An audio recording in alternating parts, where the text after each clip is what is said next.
It's a real pleasure to be working on this show with Morris, and I'm really proud of Morris to bring this, to keep the legend and the music of Oscar Brown Jr. alive. I had the opportunity to work with Oscar years ago when I was in about my third year at Columbia College. This is in the late '80s. We did a production of his Kicks and Company. Permit me to introduce myself. The name is Mr. Kicks. I hail from a dark dominion away down by the river Styx. The devil has sent me here because I'm full of wicked tricks, and I'm such a popular fellow among all you lunatics. What a talented guy. I had listened to his music and his wonderful poetry, and he's a great playwright also. He's written some wonderful plays. Rhythm Speaking and the songs that he wrote reflected everything that you want in the African American community, and it's a real pleasure to be working with Morris now to try to keep the legacy of Oscar Brown Jr. alive. Everything he wrote about reflected the Chicago community, and that hits me right at home, because that's where I'm born and raised here in the city of Chicago, and Oscar Brown Jr. was a contemporary of mine. Yeah, Oscar expressed the everyday person living on the south side of Chicago, no matter what your occupation was, from the newsboy selling the Defender.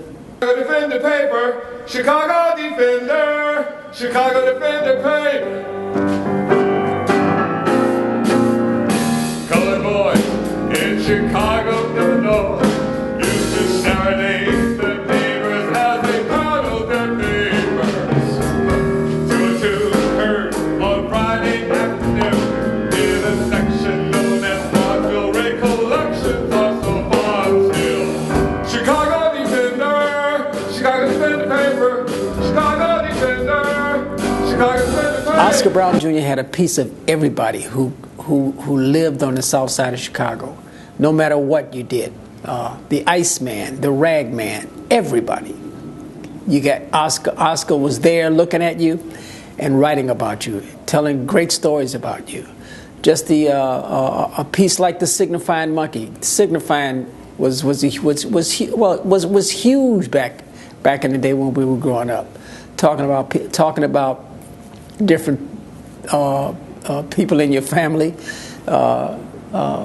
talking about everything about signifying on everything. You know, everybody signified. Shed the signifying monkey to the lion one day. Hey, there's a great big elephant down the way, going around talking, sorry to say, about your mama in the endless way. Hey, talking about your mama, your grandma. He don't show too much respect for you. Now, you weren't here and I show him glad, because what he said about your mama made me mad. Signifying monkey, stay up in your tree. You are always lying. Signifying, but you better not monkey. Oscar didn't leave anybody out, and that's the beauty of his writing. He loved the African American community, and it showed so well in everything that he wrote. Hazel's hips sort of gets to me. It's like I get exactly what he's saying in Hazel's hips, in hanging out at a place and noticing the waitress, and that's what we did. Oscar told me a little bit about this. He said, I wrote it about a little restaurant that spent a lot of time in, and a lady that cost me lots of dinners. Hey, let's do it.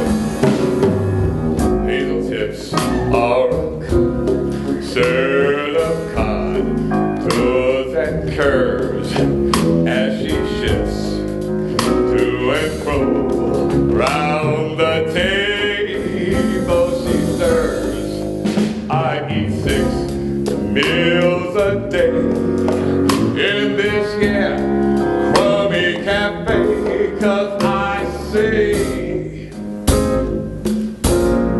Hazel that way, Hazel's eyes are divine, yeah, and her hair so fine. Hey, but her hair bring the tip, yeah. Well, Bitter Man is it takes you back and reminds us of the horrible thing that our ancestors had to go through in order for us to be where we are today, and it's a great grounding. Many people want to forget that.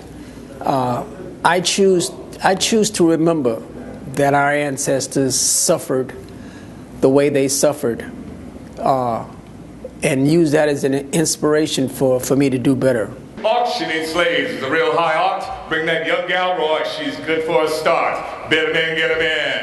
Yeah, it's a real good buy, only about 15. Her great-grandmammy was a die-homey queen. Just look at her face, she sure ain't homely. Like Sheba in the Bible, she's black but comely. Bitter Man, get him in. We're gonna start at 3. Can I hear 3? Step up, folks, take a good look-see, cause I know you'll want her once you see her. She's young and ripe, make a damn good breeder. Bitter Man, get her man. She's good to feel, she can sew and cook. Strip her down, Roy, let the gentleman look. She's full up front and ample behind. Examine her teeth if you got a mind. Bitter Man, get her man. Unfortunately, some are ashamed of our history, and until we learn to embrace our history, I think it's going to be difficult for us to, as a community, to move forward and be the people that we were meant to be. We were working on rags and and old iron, and I was explaining to Morris, who had never experienced the rag man. I've seen the rag man many times as in my youth. The rag man, the ice man, the watermelon man, all those men. The rag man is today's equivalent of the homeless guy on the street who has no place to go. There were no people on the street begging for money in those days. You did something. Even if you collected rags, you did something. You found a way to make some money, as little as it is. I asked that old rag man how much he would pay for a heart that was broken when you went away, for a burnt out old love lamp that no longer beams, and a couple of slightly used second-hand rings. That's all I had. That's all I had. All he was buying was just rags and iron. Today we walk down the street and we don't even notice the homeless people. We don't, I don't know. It's not, we have no compassion for these guys. But not only did you try to help the rag man, you did whatever because you knew he was trying. But it's a different way of living now, and a lot of, again, I think it stems from the fact that we've started to lose touch with our history, and don't know what these people went through in order to get us where we are today. Ladies Man is it's a hipper piece. every guy. There's not a single guy who grew up in the city of Chicago back in the day who didn't want to be a ladies' man. But I would imagine that's the same thing today. But being cool and being hip and knowing how to approach the ladies.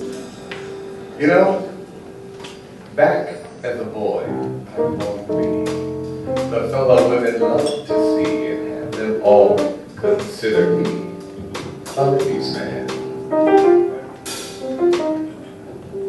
I dreamed of Jean Knight and Mary Moseley through the night as I became with all my might ladies' man.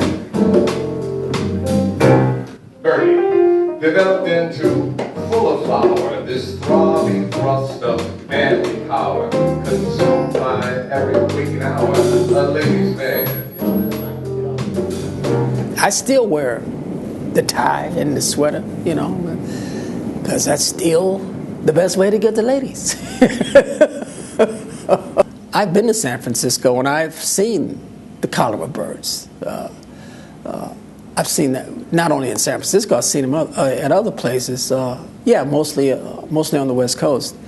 But it's just a beautiful song that brings to mind just peace and serenity. I saw millions of migrating birds flying over today. Couldn't tell who was leading and showing the others the way. But I thought as I watched them sail by, extending for miles to the sky. What a blessing it must be to fly with a column of birds. It's a real pleasure to be working on this show with Morris, and I'm really proud of Morris to bring this, to keep the legend and the music of Oscar Brown Jr. alive. And I'm all for it. And as long as that's what we're doing, and I'll be there till the end.